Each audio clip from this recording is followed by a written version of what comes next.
And the third day there was a marriage in Cana of Galilee, and the mother of Jesus was there. Jesus was invited to the marriage, and his disciples were invited also. There's no more wine. What's the problem? There's no more wine. There's no more wine? Jesus, come here. There's no more wine. They ran out of wine. Now, Mama, what is it anything I can do for you? Because you know, if I do something at this wedding, it's going to be over. It ain't my turn yet. You know, if I do anything, it's going to be about me. I didn't come to take the shine off the bride and the groom. Now, if I do something now, my hour is not yet come, but okay now, all right now. It's amazing that God used the mother of Jesus to request heaven to do something on earth through her son, Jesus, the first miracle. And she tells to his servants, and if we are his servants, her words spoken then still apply now. Whatever he tells you to do, make sure he told you now, make sure it's written, make sure you can find it in the word. She said, do it. And there were set there 6 water pots of stones. It was very big, after the manner of the purifying of the Jews. This is what the Jews used to cleanse themselves. And in front of them had containers that could hold 20 to 30 gallons of water. Mary, the mother of Jesus, knew her son. And she told the servant, she said, whatever he tell you to do, do it. Jesus told them to fill the water pot with water, and they filled them to the brim. They obeyed. Jesus said, draw out and give it to the governor. Let him have some first. The leader, let the leader have some first. The governor said, go get the bridegroom and tell him to come here, because he said, this man done did something that we never done. He said, man, this wine is so good. Why did you save the best for last? He said, you know how we do business? In the beginning, we'll serve you the best. By the time you, at the end, we don't care what you drink. You notice how we do business too. We tell you to come work for us, but then once you start working, we don't care nothing about you. Jesus made himself known at a poor man's wedding. He and his wife ran out of wine. Even the worst wine they didn't have. And the governor admitted that.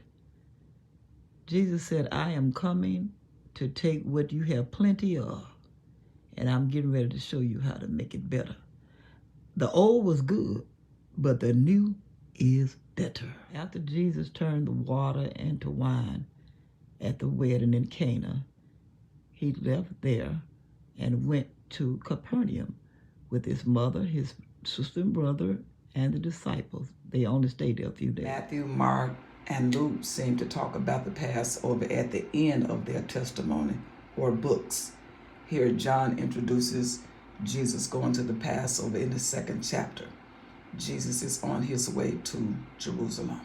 And when Jesus came into the temple, he found those that sold oxen, sheep, and doves.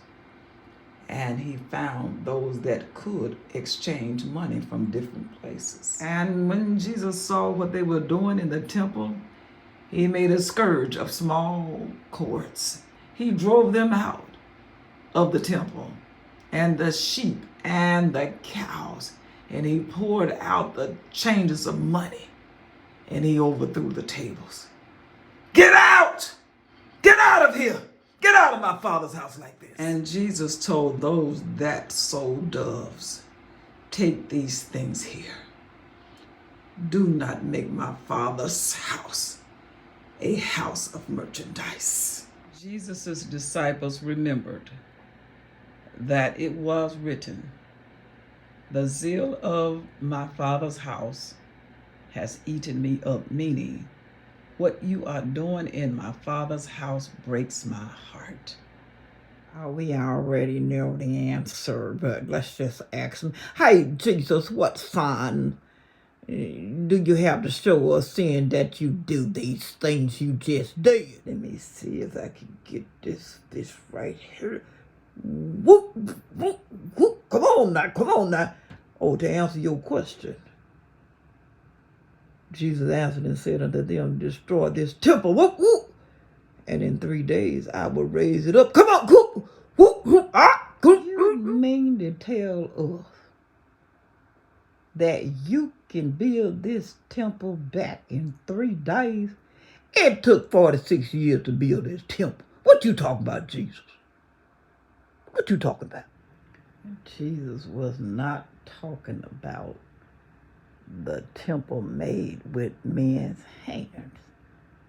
He was talking about his body being that temple that will be raised up. The disciples said the scripture is what I believe because Jesus told us this.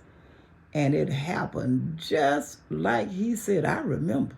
Now, when he was in Jerusalem at the Passover, at the feast, many believed in his name when they saw the miracles which he did.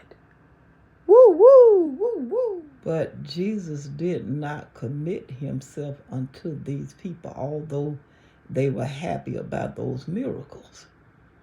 He said, because I know your hearts. I know all men. Jesus said, I know you.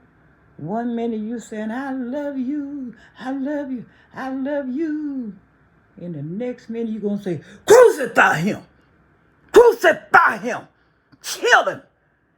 Crucify him.